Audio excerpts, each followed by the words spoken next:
So on a recent podcast I went through a SWOT analysis of Jeremy Corbyn's new political party. The political party doesn't yet have a full name. It's still called Your Party, which is a placeholder. And what I wanted to look at was what are the strengths, weaknesses, opportunities, and threats of this political party. Now, in terms of strengths, of course, you have a leader like Jeremy Corbyn. He's a man who's always acted with integrity, regardless of whether you agree with him. He's always stood by his principles, and that's always been very appealing in a world where so many political leaders dodge questions and you don't know where they stand.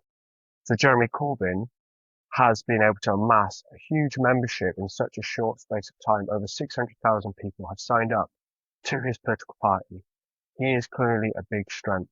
His integrity and clarity of his message has appealed to many young people.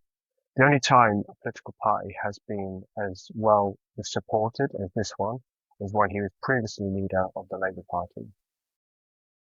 But the weaknesses, obviously, when you have such a defined political view, you have the potential to isolate yourself from others who disagree.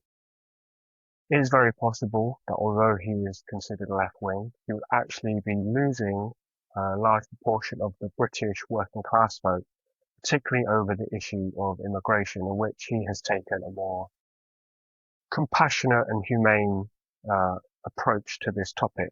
Whereas lots of people, this is the defining thing by which they will cast their vote. And that's where the likes of the Reform Party will probably pick up a lot of British working class vote. And it's very clear that the likes of GB News won't give him any good press coverage. So it's very likely that he will lose a lot of working class votes in that respect. In terms of opportunities, this party has the potential to really disrupt British politics, particularly the duopoly that is held by the Conservative and the Labour Party. This could lead to proportional representation in which a number of smaller parties representing different views to the established parties would actually be able to get more of the same British politics. If he takes away votes from Labour and Reform take votes away from the Conservatives, then this can lead to proportional representation. And finally, the threat. If he does take votes away from Labour and people are turned off by the Conservatives, this could lead to a Reform government in which Nigel Farage becomes Prime Minister. This is a real threat, and it could be an unintended consequence of Jeremy Corbyn's party's success.